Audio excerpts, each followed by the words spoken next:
주님이 인사하십니다. 할렐루야 샬롬 인사하십니다. 할렐루야 샬롬 샬롬 샬롬 샬롬 샬롬.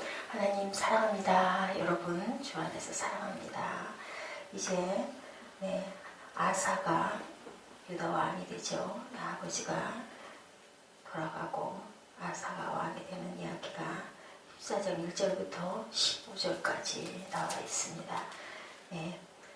평안을 주신 하나님, 평안을 원하거든 우리가 어떻게 해야 되나. 아비아가 그의 조상과 함께 누움에 다윗성에 장사되고 그의 아들 아사가 대신하여 왕이 되었다. 유다의 3대 왕으로 41년간 통치하죠. 그리고 개혁도 단행하고 그리고 10년 동안 땅이 평안했다. 고수 사람들이 그 많은 100만 대군이 쳐들어왔는데 기도하고 무찔러는 아주 사건, 통쾌한 사건이 여기 나타나 있습니다. 여기 하나님께서 주밖에 도와줄 자가 없으니 이렇게 14장 11절에 고백하죠. 아사왕은 구스사람 세라가 군사를 이끌고자 하나님을 의지하며 기도하였어요. 하나님 우리가 기도할 때 승리하게 해주신다라는 것을 우리가 다시 한번 깊이 봅니다.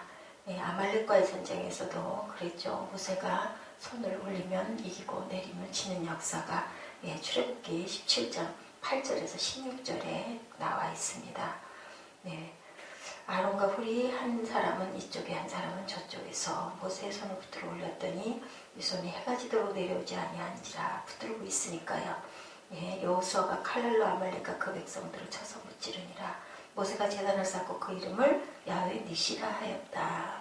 승리의 하나님께서 항상 함께 해주시죠. 세상 모든 사람들이 평안을 원하는데 왜 평안하지 못한가?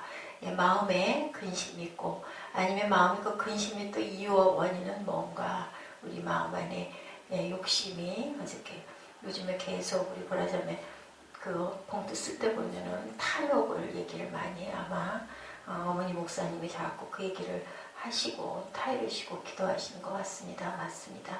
그런 것들 다 비워주면 세상에 내 것은 아무것도 없어요. 그죠? 부모도 자식도 형제도 자매도 또 물건도 돈도 명예도 부도 모든 것도 내 것은 없는 것. 하나님이 허락하시면 허락하시는 동안 누리고 또 떠나야 할 때는 또 떠나고 헤어져야 할 때는 헤어지고 놔야 할 때는 놔야 되고 또 가야 할 길이 있을 때는 가야 되는 것이 우리 마음대로가 아니라 그 계획을 하지만 경영하시는 분은 야훼 하나님이시라는 거 우리 어쩔 수 없죠. 어제도 우리 같이 함께 나눴지만 바람이 임의로 불매 어디서 와서 어디로 가는지 어느 방향에서 왔는지 우리는 왜 왔는지 알 수가 없는 거죠. 큰 바람아 불어라 한다고 부는 것도 아니고요. 그걸 하시는 분은 지으신 분만 하실 수 있어요. 그러면 우리도 땅도 세상도 하나님이 지으셨기 때문에 하나님이 있어라 하면 있을 수 있는 거고 또 이들만큼 누려라 하면 누려야 하는 거고 우리가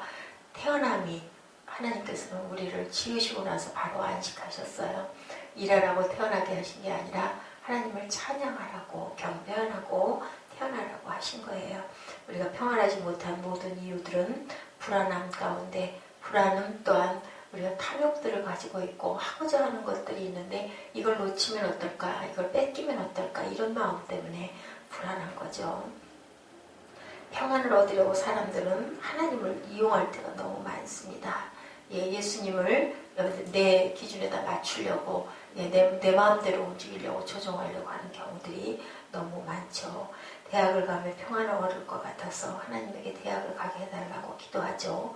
돈을 많이 가지고 있으면 평안할 것 같아서 하나님께 돈을 많이 갖게 해달라고 기도합니다. 그러나 그런 사람은 평안을 얻지 못한다는 것을 우리가 압니다. 우물 옆에서 물을 찾아 헤매는 사람과 같은 거죠. 평안을 얻지 못하죠. 평안을 가져다 주는 것은 돈이나 명예나 친구나 건강 어느 것도 아니고 오로지 지으신 분, 주신 분, 하나님밖에 주시는 분이 없다라는 것. 평안을 얻기 위해서 돈을 많이 벌게 해달라고 기도할 게 아니라 하나님을 가슴에 모시게 해달라고, 모실 수 있게 해달라고 우리가 기도할 때 아버지가 함께 하셔서 내게 감동을 주시고 마음의 위로와 참 평안을 달라고 기도해야 되겠죠. 아사왕에게 하나님의 평안을 주셨다라고 기록되어 있습니다. 그의 평안만 볼 것이 아니라 그의 평안의 이유를 봐야 되겠죠. 10년을 평안하니라. 14장 1절에 이렇게 나와 있습니다. 3절에 그는 우상을 전부 다 제어한 사건이 있죠. 이방제단과 산당을 없이하고 주상을 회파하여 세상을 찢고, 아버지 아비야는 그렇지 못했지만 그래도 아들은 또 아버지의 그 모습, 항상 제단에 불을 드리고 그죠? 예배하고 하는 모습을 아들이 보면서 그것을 닮아 그 안까지, 마음 안에까지 하나님 더 깊이. 우리는 그걸 몰라요. 우리는 누구도 그걸 알 수 있는 사람은 하나님과, 본인도 때로는 잘 모를 때가 있죠. 우리도 착각할 때가 너무 많습니다. 내 마음으로 기도해놓고 하나님이 주셨다, 하나님 뜻이다라고 할 때 너무 많고, 잘못 생각할 때도 너무 많고, 내가 원하는 쪽으로 가고자 해서 그렇게 기도할 때도 많습니다. 우리도 모르게 우상을 제어할 때 많은 이들이 반대들 했겠죠. 아세라상 그런 거 다 없앨 때 어땠어요? 아비야는 황금 송아지 없애지 못했다고 그랬잖아요. 어저께. 그런데 4절의 율법과 명령을 행하는 것은 힘듦과 수고가 따른다. 유다 사람을 명하여 그 열조의 하나님 야훼를 구하게 하며 그 율법과 명령을 행하게 하고, 유다 모든 성읍에서 산당과 태양상을 없이 하며 나라가 그 앞에서 평안함을 얻으리라. 5절에도 또 나옵니다. 야훼께서 아사에게 평안을 주셨으므로 그 땅에 평안하여 여러 해 싸움이 없는지라 저가 견고한 성읍들을 유다에 건축하니라. 평안한 동안 그냥 있지는 않았고 튼튼하고 견고하게 성읍을 건축하는 그런 부분이 나오죠. 야훼께서 아사야에게 평안을 주셨으므로 그 땅에 평안하여. 하나님이 주시는 평안만이 온전한 평안이라는 거. 돈이 아무리 많아도, 명예가 많아도, 그죠? 사랑하는 사람이 있어도 또 싸우지 않습니까? 가장 가까운 곳이 우리 하는 말로 원수가 바로 지척에 가장 가까운 데 있다고 얘기를 하죠. 왜 그렇겠어요? 상처를 받는 건 내가 믿는 사람, 내가 의지하는 사람, 그죠? 내가 내 마음같이 생각하는 사람이 아닐 때 우리가 상처를 받습니다. 아닌 사람이 우리에게 상처 주는 거는 당연하죠. 같이. 그것은 정말 안 보면 되고 핑거리면 되는데, 함께 항상 보는 사람은 싸울 수밖에 없죠. 다툴 수밖에 없죠. 평안이 아무 이유 없는 것을 의미하는 건 아니다. 평안이 전쟁이 없고 고난이 없는 외적 평안의 면을 가지고 있지 않은 것은 아니지만, 가장 중요한 것은 내적 평안이, 오직 평안과 외적 내적 평안이 일치하는 것. 구스와의 전쟁이 있기 전 유다는 외적 평안까지 곁들인 평안 가운데 있었는데, 그러나 외적 평안은 자체로 가장 좋은 것은 아니죠. 외적 평안을 이룰 때가 있다는 사실 우리 항상 명심해야 됩니다. 외적 평안을 이룰 때 사람들은 내적 평안까지 깨질 수가 있어요. 맞아요. 그죠? 우리 환경이 평안하지 못하면 우리 마음에 요동이 오죠. 그러면 마음이 어떻게 편하겠어요. 그렇기 때문에 외적 평안도 참 중요합니다.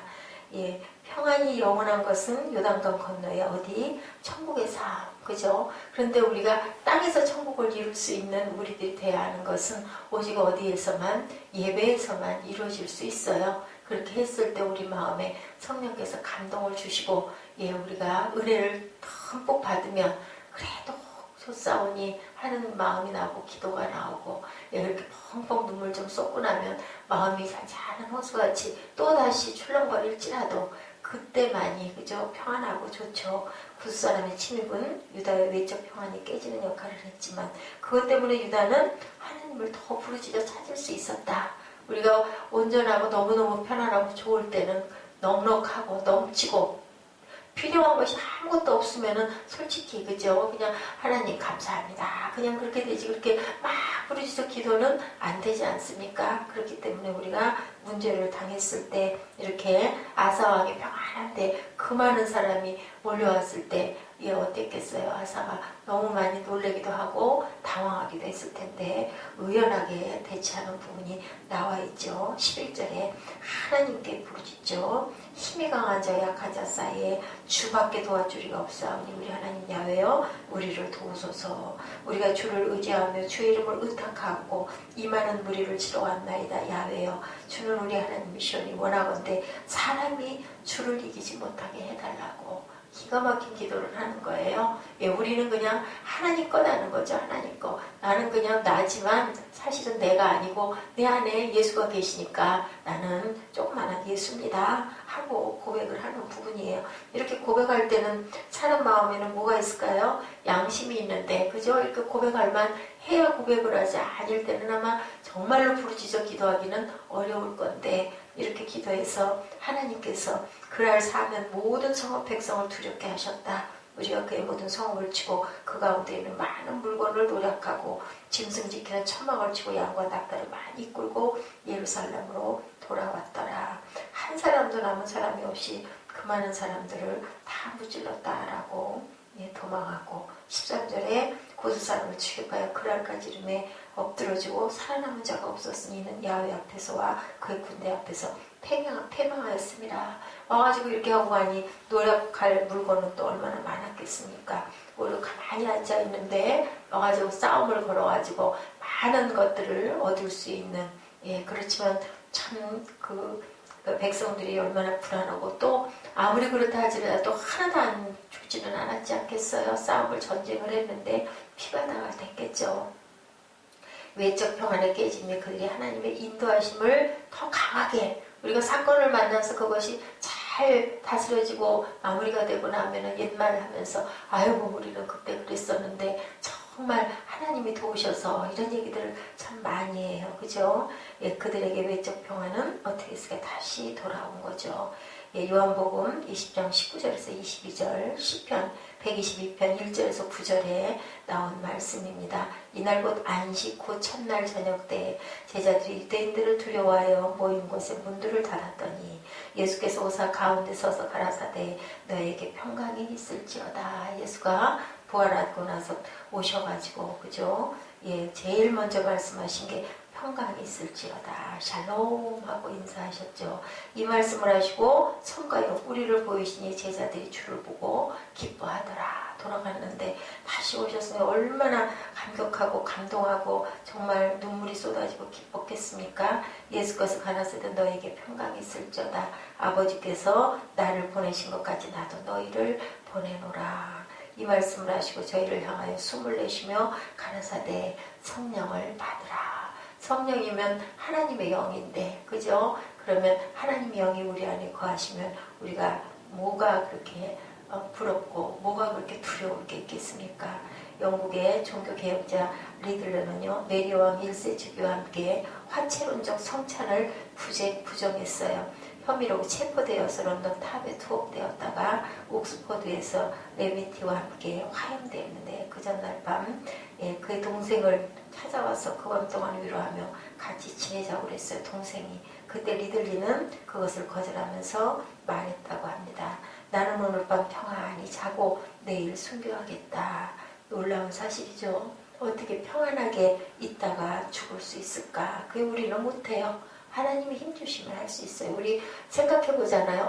어떻게 순교를 해. 무서워서, 그죠? 그 죽는 그 순간이 무서워서. 근데 하나님이 힘주시면, 하나님의 얼굴이 더 크게 보이면 우리 영원히 가는데요. 얼마나 쫓겨다니면서 그 고통받으면서 힘들었겠어요. 그러면 그냥 차라리 아버지가 데려가 주시면 그거 무섭지 않죠. 힘을 주시면 가능한 거예요. 그 순간 평안히 자다가 주 안에 있었기 때문이죠. 빌립보서 3장 7, 8절이죠. 예수 믿는 사람은 환난이나 죽음이나 적신이나 두렵지 않다라고 하죠. 이것은 너에게 이르는 것은 너희로 내 안에서 평안을 누리게 하려 함이라. 세상에서는 너희가 환난을 당하나 담대하라. 내가 세상을 이기었노라 라고 말씀합니다. 우리가 평안한 삶을 살기를 원하죠. 모두 다 주님이. 주님의 십자가에서 죽으신 후 제자들은 두려움 속에 마가다락방에 모여 있었는데 평안이 없었죠. 두려웠어요. 불안했어요. 확실하게 믿은 사람이 있었을까요? 그죠? 모이라 했으니까 누가 선동을 했겠지만 모였지만 대부분의 사람들은 정말 오실까 안 오실까 두려움도 있고 불안도 있었을 거예요. 떨림도 있었을까요? 다락방의 문은 닫혀 있었고, 그런데 부활하신 후에 제자들을 찾아오셔서 가장 먼저 너에게 평강이 있을지어다. 평안이 있을지어다. 평강은요, 헬라어로는 에이레네, 히브리어는 샬롬이에요. 히브리어로 샬롬. 이 단어는요, 평안이나 화평이나 평화로 해석이 가능한데 샬롬은 평화를 의미하는 유대인의 아예 인사말이 되어버렸어요. 삶의 모든 영역을 다스리는 축복. 우리가 얘기하는 샬롬은 그냥 평안 자체가 아니에요. 예수님이 완성하신 그 모습, 그게 바로 샬롬이라고 합니다. 우리가 이룰 수 없는 거죠. 돌아갈 때까지, 성화가 되는 순간까지 이룰 수 없는 거예요. 예, 결혼하는 자에게는 샬롬하면 행복하게 잘 사세요. 그죠? 전쟁에 나가는 병사에게 샬롬하면 이기고 돌아오세요. 환자에게 샬롬하면 쾌유를 비는 거죠. 예, 야외 라파 하나님이 고치십니다. 어부들에게 만났을 때 샬롬하면 만선하고 돌아와라. 각박한 세상을 살아가는 현대인에게 가장 필요한 것이 샬롬인데, 제가 언젠가 누구에게 샬롬 했더니 샬롬하지 말라고, 예, 내 마음속으로 그랬어요. 딱 걸렸다라는 생각이 들었어요. 그렇게 말을 하는 사람은 언젠가 저는 마음으로 불쾌하고 마음이 아프고 가슴이 아프지만 안 보이는 거잖아요. 깜깜하고 아무것도 모르는 거죠. 어리석은 거죠. 예, 그거 하지 말라고 그렇게 하고 나쁜 말을 하면 결국은 그게 너에게도 돌아가. 나중에는 샬롬하고 눈물을 쏟을 때가 분명히 올 것이다. 저는 그렇게 기도를 했습니다. 하나님께서 다 택한 자들이잖아요. 우리 지은 건 하나님이 다 지으셨는데 어느 자식이라고, 그죠? 그걸 몰라서 깜깜하게 눈이 완전히 닫혀있기 때문에 모르는 거죠. 예, 그 억대 연봉자라도 쌓인 스트레스로 평안을 잃게 되면 병으로 쓰러지죠. 재물을 잃은 자는 조금 잃을 것이고 명예를 잃은 자는 많이 잃을 자요. 건강을 잃은 자는 모든 것을 잃은 자다. 우리가 건강 잃어버리고 나면 뭐 진수성찬이 무슨 소용이에요. 먹을 수가 없는데 먹어도 소화가 안 되니까 하나도, 그죠? 아프니까 못 먹게 되는 거죠. 마음의 즐거움은 양약이며 샬롬의 근원은 예수 그리스도시라는 거. 여러분들 샬롬을 그냥 하지 마세요. 정말 우리 그냥 맨날 인사하는 거니까이지만요, 정말 내 입에서 샬롬이라는 말을 돌아갈 때까지 더 많이 할 수 있도록 그렇게 샬롬을 많이 하시기 바랍니다. 혹여 그 사람들이 모르고 이게 뭔 인사가 그냥 뭐 설명하지, 뭐 재밌게 웃으면서 기분 좋게 당신이 하고 있는 모든 것이 다 잘 되라는 그러한 인사입니다. 예, 히브리 말로 샬롬입니다 하고 얘기하면 됩니다. 그리스도는 평강의 왕이기에 예수를 주인으로 왕으로 모시고 통치를 받으면, 예, 그 다스림만이 평화하니 샬롬이 보장된다라는 거. 오직 내 말을 듣는 자는 평안히 살며 재앙의 두려움이 없이 안전하리라. 잠언 1장 33절입니다. 사람들은 편안하게 살기를 원하지만 하나님은요, 평강을 원하신다라는 거. 샬롬이 좋고 환경이 좋고 돈이 많으면 편안한 생활은 하겠지만 그렇다고 평안은 아니죠. 아니겠죠. 그죠? 평안처럼 귀한 게 없습니다. 편안은 물질적인 공급으로 육체가 누리는 차원이라면 평안은 정신적이고 영적인 공급으로 마음과 영혼이 누리는 것이라는 거. 육체가 편안하다고 행복한 건 아니죠. 우리 계속해서 누워있고 계속해서 맨날 며칠이고 아무것도 할 일이 없으면 몸은 편안할지 모르지만, 그죠? 정신이 얼마나 피곤하고 오히려 더 피폐해지죠. 영혼의 평안이 있어야 행복한 것이라는 거. 평안한 삶이 돈이나 권력이나 인기로 주어지는 것이라면 돈 많은 사람들, 권력 가진 사람들, 인기가 있는 사람들은 다 행복해야 할 것인데 그렇지가 못하죠. 오히려 스트레스가 더 많죠. 돈이나 명예보다 중요한 것, 마음의 평화, 샬롬이라는 거. 한 노인이 어떤 젊은이에게 가장 원하는 것이 무엇인가 물었대요. 젊은이는 저는 건강, 사랑, 재물, 아름다움, 재능, 권력, 명예를 원합니다 라고 대답했다고 합니다. 노인은 젊은이에게 젊은이 마음의 평화 없이는 이 모든 것을 즐길 수가 없네. 그죠? 건강, 뭐 재물, 그죠? 뭐 모든 것 다, 명예, 모든 걸 다 가져도, 권력을 가져도 마음의 평안이 없으면 누릴 수도 즐길 수도 없죠. 그 평안을 갖고 계신 분이 아버지시라는 것을 우리가 다시 한번 깨닫습니다. 아무리 힘들고 어려운 환경 속에 살아도 주님이 함께 하시면 평안하고 행복하죠. 나폴레옹이 세인트 헬레나 섬에서 유배 생활을 할 때 한 사람이 찾아와서 조용히 물었대요. 폐하, 지나온 날 회상할 때 살아온 생에서 행복한 날이 얼마나 됩니까? 그때 나폴레옹은요, 잠잠히 눈을 감고 과거를 회상하는 듯 하며 이렇게 말했대요. 나의 내 전생에 걸쳐 행복한 날은 단 일주일도 되지 않는다. 그리고 이어서 오대양에 넘실거리는 파도는 세상에 오고 간 사람들의 눈물이고 육대주의 부는 바람소리는 세상을 살아간 인생들의 한숨소리와 같다라고 이렇게 유명한 말을 남겼다고 합니다. 나폴레옹은 한 나라의 황제가 되어서 세계를 지배했지만 그에게는 하나님이 없었기 때문에 평안이 없었던 거죠. 다윗은 어땠을까요? 나폴레옹과는 반대의 삶을 살았습니다. 언제나 하나님께 동행했는데 어땠어요? 얼마나 고난스럽고 어렵게, 그죠? 아들이 죽이려고 쫓아다니고 사월이 죽이려고 쫓아다니고 그렇게 평탄하고 좋은 승승장구하는 나폴레옹과 같은 그런 생이 아니었어요. 물론 이제 왕이 된 그 후반기에는 많은 것을 이루기도 했지만 또 그때도 또 공고했죠. 예, 푸른 초장과 쉴만한 물가, 이게 이때 양치기 때잖아요. 그런데 정말 그 많은 시를 탄생시키고 항상 야훼를 찬양했어요. 그죠?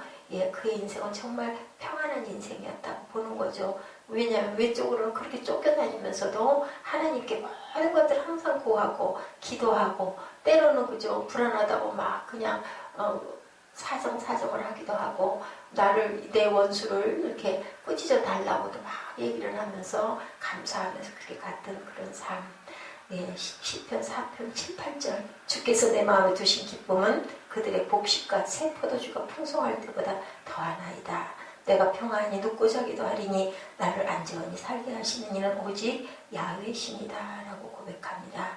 요한복음 14장 27절 아주 귀한 말씀이죠. 평안을 너에게 끼치노니 곧 나의 평안을 너에게 주노라. 내가 너에게 주는 것은 세상이 주는 것 같지 아니하리라. 너희는 마음에 근심하지도 말고 두려워하지도 말라라고 말씀하세요. 오늘은 귀한 민속 명절, 예, 설날입니다. 어떻게 생각하면 설날 하루쯤 새벽 예배 안 드리고 푹 자면 참 좋을 것도 같지만, 예, 샬롬의 복을 하나님께서 우리에게 만약에 너희들 일어나서 예배하는 자에게 내가 다 줄게 한다면 어떨까요? 우리 이 나라만 생각을 해도 예수 믿는 많은 사람들이 아마 머리가 터지도록 어느 성전이든 쫓아가지 않을까 하는 생각이 듭니다. 남들이 다 편안하게 잘 때 우리는 일어나서 하나님의 마음을 구하고 하나님의 얼굴을 구하고 샬롬의 복을 구할 때 아버지께서 더 사랑하는 마음으로 우리에게 평안을, 샬롬을 부어주시리라고 믿습니다.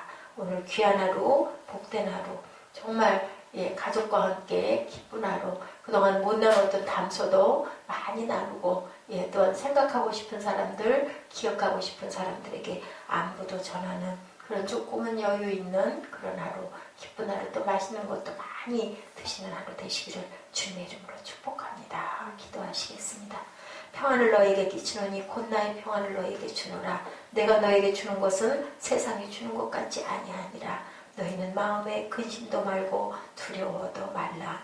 주께서 내 마음에 두신 기쁨은 그들의 곡식과 새 포도주가 풍성할 때보다 더하니이다. 내가 평안히 눕고 자기도 하리니 나를 안전히 살게 하시는 이는 오직 야훼신이다.